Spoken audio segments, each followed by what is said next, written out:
महाकाय सूर्यकोटि समप्रभ निर्विघ्नं कुरु मे देव सर्वकार्येषु सर्वदा।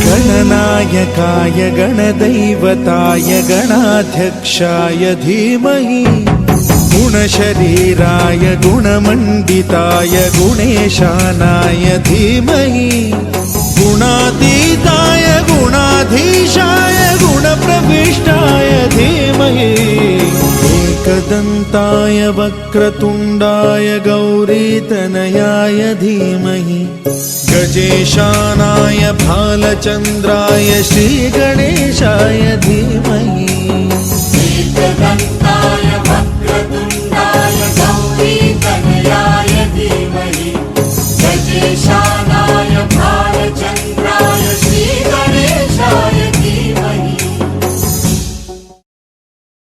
हम सभी ने गणपति बापा की ढेर सारी कहानियां सुनी होगी।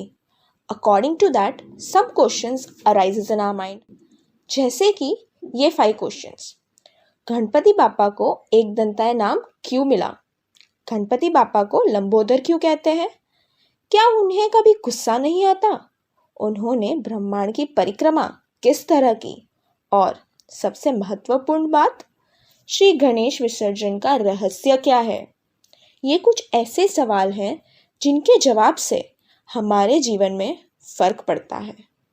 आज गणपति बापा को नमन करने का दिन है और हमें डीजे लगाकर बचपन का प्यार गाना चलाकर गणपति बापा मोरया नहीं कहना, लेकिन उनकी कहानियाँ, उनके लेसन्स नेक्स्ट जनरेशन तक पहुँचाकर उन्हें पूरी श्रद्धा से वंदन करना है।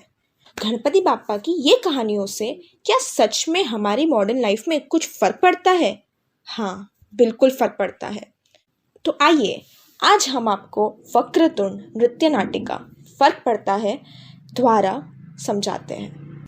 हमारी पहली कहानी एक दंताय से शुरू करते हैं। जब कुरुक्षेत्र का युद्ध खत्म हुआ तो व्यास मुनि ने महाभारत लिखने की जिम्मेदारी उठाई, लेकिन इन्फॉर्मेशन इतनी ज़्यादा थी कि उन्हें एक ऐसे की तलाश थी जो उसी स्पीड से लिख पाए जिस स्पीड से व्यास मुनि बता रहे थे, और ये कार्य गणेश जी के अलावा कोई कर ही नहीं सकता था। गणेश जी महाभारत लिखने को तैयार तो हो गए, पर उन्होंने एक शर्त रखी कि मुनि व्यास रुकेंगे नहीं। वहीं व्यास मुनि ने हंसकर सामने शर्त रखी कि गणेश जी लिखेंगे नहीं जब तक उन्हें श्लोक समझ ना आए। एक बुद्धि का देवता और एक महाकाव्य रचयिता दोनों ने शर्त मानी और महाभारत का लेखन शुरू हुआ।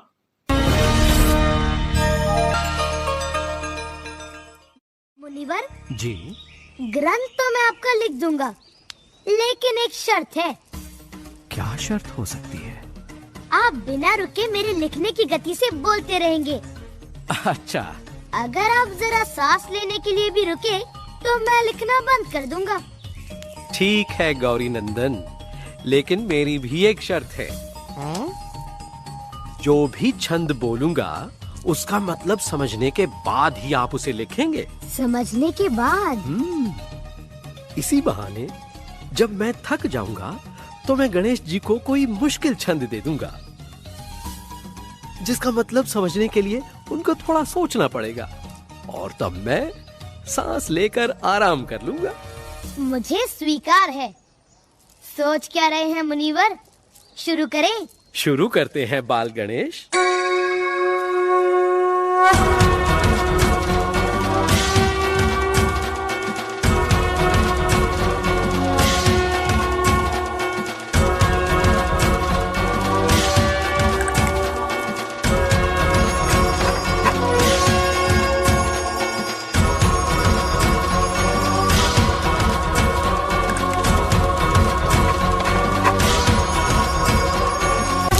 टूट गई।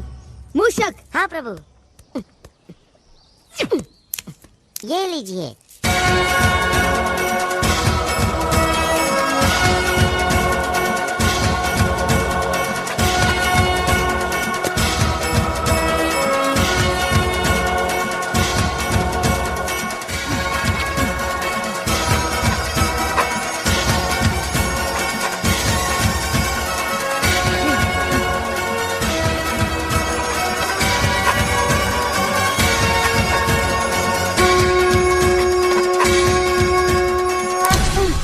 इस तरह तो ग्रंथ पूरा ही नहीं होगा।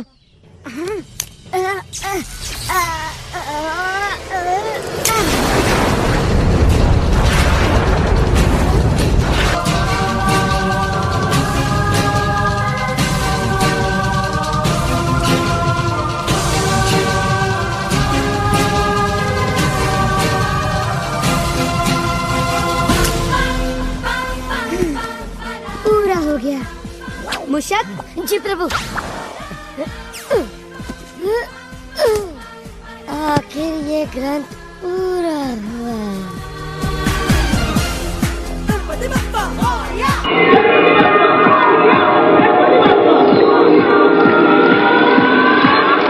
लीजिए मुनिवर, ग्रंथ पूरा हो गया। गणेश जी, ये ग्रंथ आपकी बुद्धिमानी, लगन और त्याग से ही पूरा हो पाया है। आपके सिवा पूरे विश्व में ऐसा और कोई नहीं जो इसे पूरा कर पाता। धन्यवाद गणेश जी, आपको कोटि कोटि प्रणाम है। आपने देखा ना, गणेश जी खुद ही की शर्त की वजह से फंस गए। एक समय ऐसा आया था जब उनकी कलम टूट गई, पर फिर भी वो रुके नहीं। उन्होंने समझा कि इस तरह तो वो हार जाएंगे, इसलिए वो अपना एक दांत तोड़कर लिखते रहे और आखिर महाभारत का लेखन संपूर्ण हुआ। मुनि व्यास प्रसन्न हुए और उन्हें एकदंताय नाम दिया। इससे हमें ये सीख मिलती है कि चुनौती विघ्नहर्ता को भी आती है। एक महान व्यक्ति इसीलिए महान नहीं होता कि वह जीवन में चुनौती का सामना करता है, पर इसीलिए महान होता है कि वो किसी भी तरह की चुनौती में भी सॉल्यूशन ढूंढने की क्षमता रखता है। सॉल्यूशन ढूंढने से ही मिलता है और इसीलिए निश्चित रूप से फर्क पड़ता है। हाँ, सच में दीदी, हमें किसी भी चुनौती का सामना करने और उस चुनौती का हल ढूंढना सीखना चाहिए और इससे हमारे जीवन में सच में फर्क पड़ता है। अब दीदी सेकेंड स्टोरी लंबोदर की मैं बताती हूँ। जब देव और असुरों ने समुद्र मंथन किया तब अमृत बाहर निकला और फिर अमृत का सही डिवीज़न करने के लिए विष्णु जी ने मोहिनी अवतार लिया। मोहिनी को देखकर देव और असुर दोनों मोहित हो गए और जब शिव जी ने भी मोहिनी को देखा तो वह भी उसे देखकर सम्मोहित हो गए। लेकिन जब विष्णु जी ने मोहिनी का रूप त्यागा तो शिव जी इतने क्रोधित हुए कि उनके क्रोध से the master of anger Krodhasur का जन्म हुआ। फिर श्री गणेश ने क्रोधासुर को वश में करने के लिए ही लंबोदर अवतार धारण किया। चलिए देखते हैं लंबोदर की अवतरण की कहानी। मोहिनी, नित्य एवं शिव तांडव, क्रोधासुर एवं लंबोदर युद्ध, इन नित्य संगीत की जुबानी।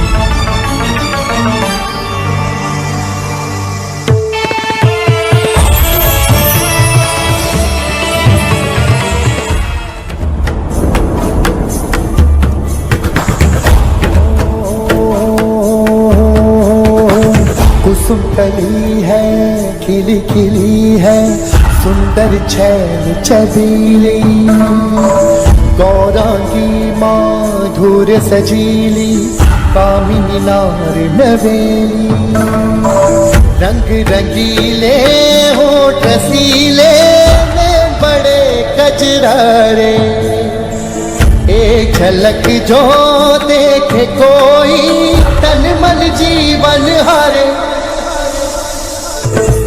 परम सुंदरी दिव्यांगी धूप सी नारी हो चंचला दिव्य अप्सरा मुस्कुराती रूप सी नारी शोभनीय सुमुख रंगीली प्रिय दर्शन मुख प्यारा एक बार जो देखे मुखड़ा वो भूले सुध बुध सारा हो रंग रंगीले होठ रसीले नैन बड़े कजरारे हो एक झलक जो देखे कोई तन मन जीवन हरे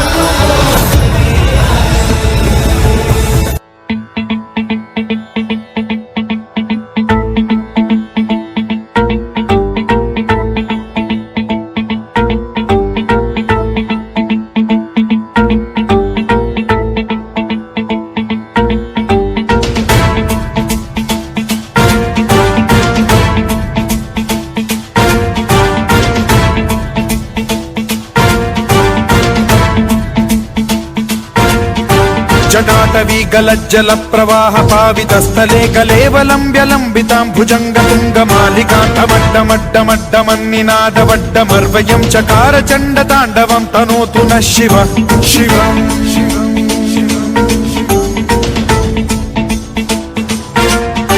जटाकटाह सम्भ्रम भ्रम निलिम्ब निर्झरी विलोल वीचि वल्लरी विराजमान मूर्धनि धगद्धगद्धगज्ज्वलल्ललाट पट्ट पावके किशोर चन्द्रशेखरे रति प्रतिक्षणम् मम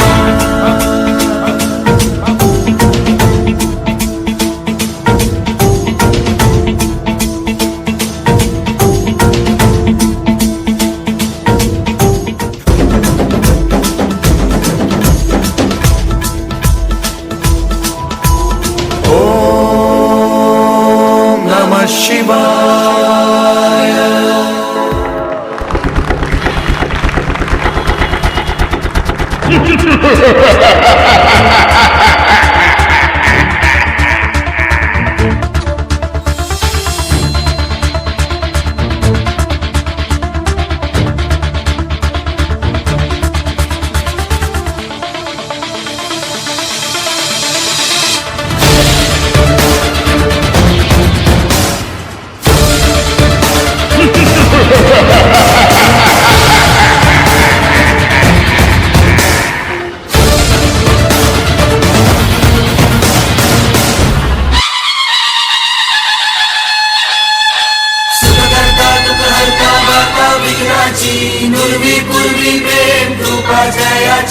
सर्वांगी सुंदर उदिशेंदुराची कंठी झळके माळ मुक्ता फळांची जय देव जय देव जय देव जय देव जय मंगल मूर्ती हो श्री मंगल मूर्ती दर्शन मात्रे मन कामना पूर्ती जय देव जय देव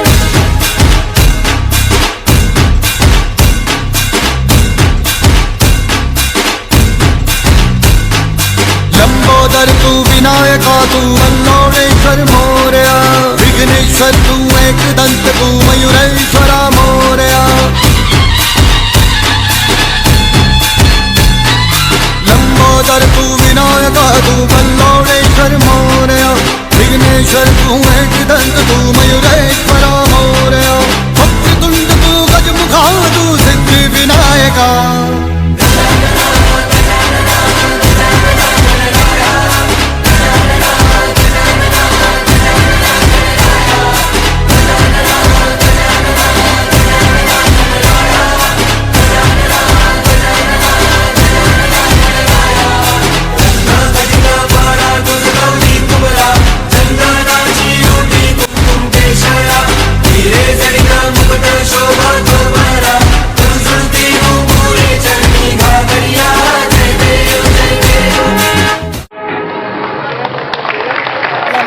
कहानी का कंक्लूजन ये है कि क्रोधासुर से लड़ने के बाद, उसे हराने के बाद गणेश जी ने क्रोधासुर को माफ कर दिया। उसे कहा, अब से तुम मेरे कंट्रोल में रहोगे। लंबोदर का अर्थ होता है जिसका पेट बड़ा हो, यानी गुस्से जैसे डिस्ट्रक्टिव इमोशन को कंट्रोल कर सके। भगवान श्री गणेश का बड़ा पेट इसी की निशानी है कि गणेश जी ने अपने गुस्से को अपने अंदर छिपाकर कंट्रोल पाया है। क्रोध पर काबू पाना यानी स्वयं को जीतना। देखा ना आपने, सच में फर्क पड़ता है। अब चलते हैं हमारी तीसरी कहानी की ओर। क्या गणेश जी को कभी गुस्सा नहीं आता? ज़रूर आता है, पर वो अपने गुस्से पर कंट्रोल करना जानते हैं। एक बार गणेश जी अपने वाहन मूषक पर बैठकर सृष्टि का चक्कर लगाने निकले। एक छोटे मूषक पर गणेश जी को देखकर चंद्रमा को हंसी आई। चंद्रमा को हंसते देख गणेश जी को बहुत गुस्सा आया और गणेश जी ने चंद्रमा को श्राप दिया। वो श्राप क्या था, आइए देखते हैं।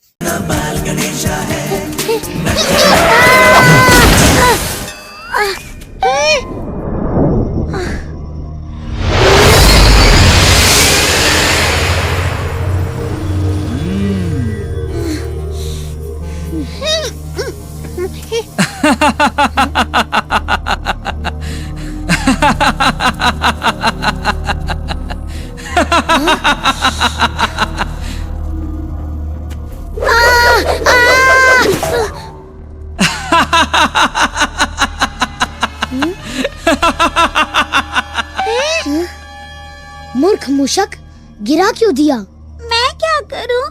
ये सर्प अचानक मार्ग में आ गया। अरे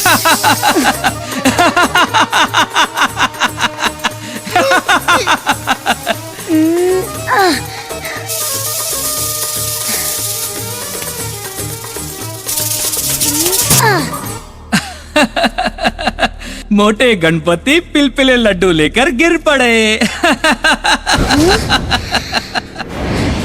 मेरा मजाक उड़ाता है दुष्ट चंद्रमा।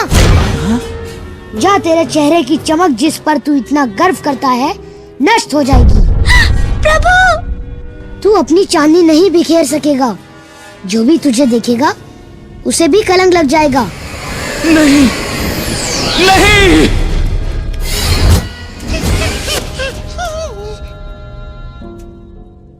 क्षमा करें प्रभु, मैंने दुर्भावना से कुछ नहीं कहा। मैं तो सहज मखौल कर रहा था, मुझे क्षमा करें। ये काला मुंह लेकर मैं कैसे जीऊंगा? आपका हृदय विशाल है, मैं आपकी शरण में हूँ भगवान। मेरी चमक मुझे वापस लौटा दीजिए। मुझे क्षमा कीजिए प्रभु, क्षमा कीजिए।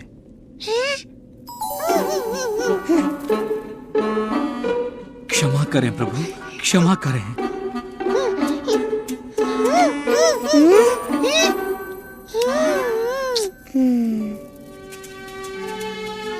उठो चंद्र, आप स्वयं देवता हैं। किसी की शारीरिक कमजोरियों पर मजाक उड़ाना आपको शोभा नहीं देता। आप सत्य कह रहे हैं श्री गणेश। भविष्य में मैं कभी ऐसी भूल नहीं करूंगा, मुझे क्षमा करें।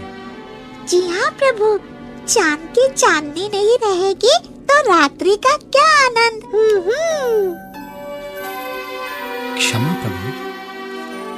चंद्रदेव, मैं आपको दिया हुआ श्राप पूरी तरह वापस तो नहीं ले सकता, परंतु ये वरदान देता हूँ कि आपके चेहरे की चमक धीरे धीरे जाएगी और धीरे धीरे वापस लौट आएगी। सृष्टि के लोग आपकी चांदनी से वंचित नहीं होंगे।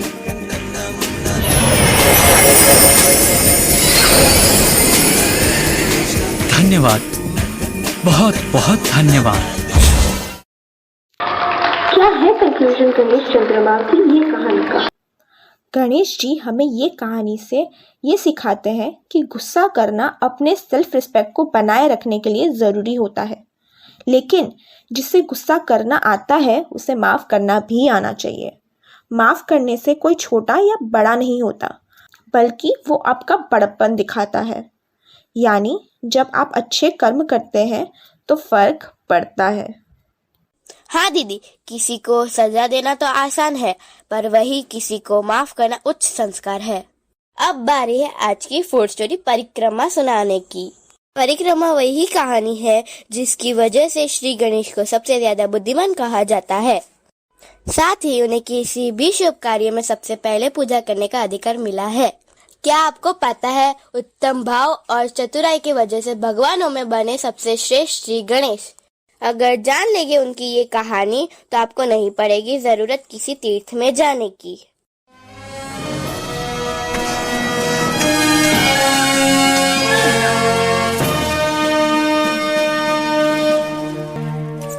भैया चलिए, झरने पर हमें स्नान करने चलना है। तुम ही जाओ कार्तिक, आज भोजन की मात्रा थोड़ी अधिक हो गई है, मुझे नींद आ रही है। बहुत अधिक खाकर आप बड़े आलसी हो गए हैं भैया।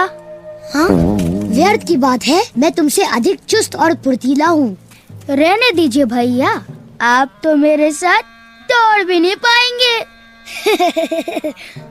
तुम मेरी शक्ति को नहीं जानते कार्तिक। नारायण नारायण, आप दोनों में से कौन अधिक सक्षम है, इस बात का निर्णय तो एक स्पर्धा से ही हो सकता है। कैसी स्पर्धा मुनिवर? आप दोनों ही पूरे विश्व के 3 चक्कर लगा कर आए। जो पहले वापस आकर अपने माता पिता को प्रणाम करेगा वही विजयी घोषित किया जाएगा। नारायण नारायण। पूरे विश्व के 3 चक्कर? मैं मूर्छित हो रहा हूँ प्रभु।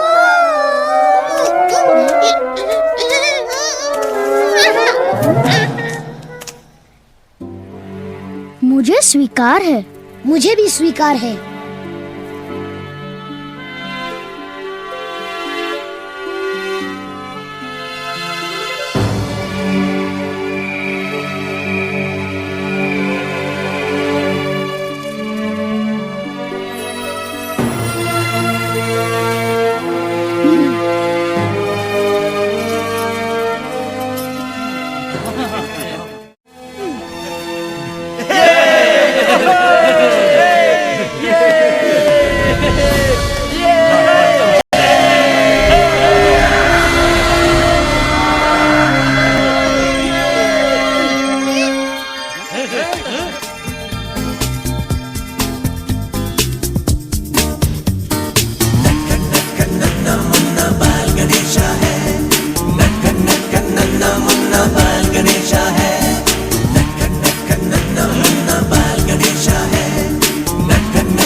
विश्व के 3 चक्कर पूरे हो गए मुनिवर। कैसे?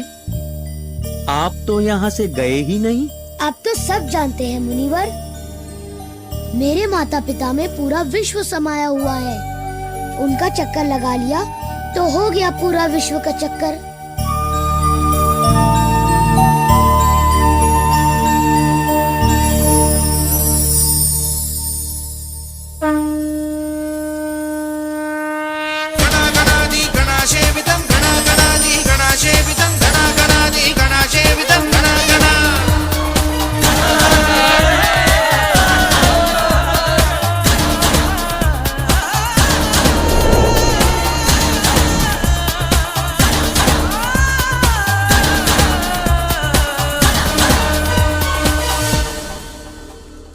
भैया आप गए नहीं, सचमुच आलसी हो गए आप। इन्होंने आपसे पहले ही विश्व के 3 चक्कर पूरे कर लिए हैं और ये विजयी घोषित भी हो चुके हैं। नारायण नारायण। नहीं, भैया ने जरूर कोई चालाकी की है। चालाकी नहीं, बुद्धिमानी। नारायण नारायण। अच्छा भैया, अगर आप सचमुच दुनिया के 3 चक्कर लगा के आए हैं तो बताइए आपने क्या क्या देखा? 7 महाद्वीप, 4 महासागर, हिमालय पर्वत के सबसे ऊंची चोटी और विश्व की सबसे लंबी नील नदी देखी। और बताऊं? बस आप विजयी हुए।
आप समझ पाए ना कंक्लूजन परिक्रमा का? इस कहानी के द्वारा हमें एक उच्चतम संदेश मिलता है कि जीवन में अपने माता पिता का आदर करना चाहिए। माता पिता की सेवा करना, उनके द्वारा दिए गए उच्च संस्कार को अपनी बुद्धि और संयम से जीवन में लाना, जिससे अपने आने वाली नई पीढ़ी तक सही रूप से पहुंचाना ही जीवन की सच्ची परिक्रमा है। दुनिया की सबसे श्रेष्ठ और पवित्र परिक्रमा करने का रास्ता श्री गणेश ने हमें दिखाया है, जिससे हमारे आचार विचार एवं संसार में फर्क पड़ता है ना? कल विसर्जन का दिन है और हमारी 5वीं कहानी है गणेश विसर्जन। पौराणिक ग्रंथों के अनुसार श्री वेदव्यास जी ने भगवान श्री गणेश को महाभारत की कथा सुनाई और स्वयं श्री गणेश ने उसे अपने हाथों से लिखी।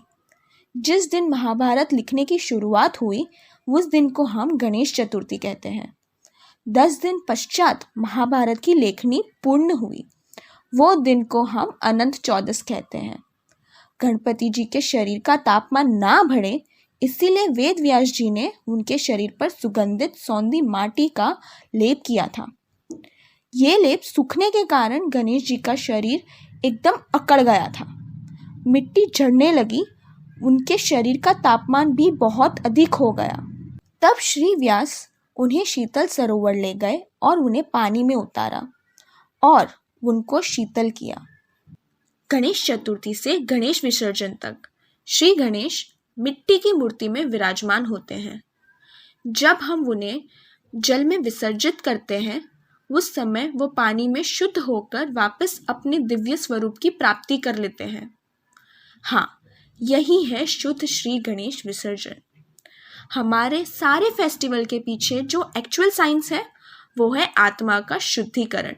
हमें हमेशा ही श्री गणेश की मिट्टी की ही प्रतिमा की प्रतिष्ठा करनी चाहिए ताकि विसर्जन के समय जल, मन और जीवन की शुद्धिकरण हो सके। इस वर्ष नहीं तो अगले वर्ष या फिर किसी और वर्ष हम अपने आत्मा की शुद्धि के साथ अपनी नई पीढ़ी को पोल्यूशन फ्री जीवन दे सकते हैं। हम सोचते हैं एक एक करने से क्या फ़र्क पड़ता है, लेकिन एक एक करके बहुत फ़र्क पड़ता है। इन दोनों लाइन के बीच में सिर्फ एक का फ़र्क है। दैट्स द रीज़न वाई फ़र्क पड़ता है। हाँ, फर्क पड़ता है।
वक्रतुण्ड महाकाय सूर्यकोटि समप्रभ निर्विघ्नं कुरु मे देव सर्वकार्येषु सर्वदा। वक्रतुण्ड वक्रतुण्ड महाकाय सूर्यकोटि समप्रभ निर्विघ्नं कुरु मे देव सर्वकार्येषु सर्वदा।